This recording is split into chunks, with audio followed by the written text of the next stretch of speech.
మీరెప్పుడైనా లాటరీ గురించి విన్నారా? అలాగే జాక్పాట్ గురించి, లక్కీ డ్రాస్ గురించి వినే ఉంటారు కదా. చాలా కాస్ట్ ఉన్న ఒక ల్యాండ్ తక్కువ రేటుకి వస్తే ఇదొక అదృష్టం కదా, ఇదొక జాక్పాట్ కదా, ఇమీడియట్గా ఓకే చెప్తాం కదా. ఎవరికైనా ఒకరికి డబ్బు చాలా అవసరం ఉండి తన విలువైన ల్యాండ్ అమ్మడానికి చాలా తక్కువకి ఇచ్చేస్తే ఇది కూడా ఒక జాక్పాట్ కదా, ఇమీడియట్గా ఓకే చెప్తాం కదా, కొంటామని. వచనంలోకి వచ్చేద్దాం.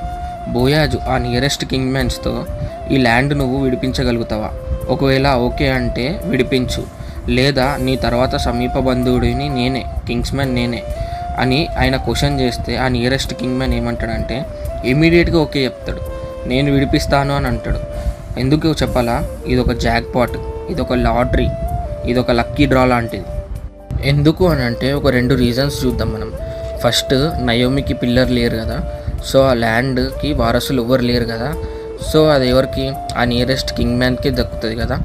సెకండ్, నయోమి ఏజ్ కొంచెం ఓల్డ్ కదా, తను చనిపోతే ఆ మొత్తం ల్యాండ్ కింగ్స్ మ్యాన్ ఇంకా వాళ్ళ పిల్లలకే దక్కుతుంది కదా.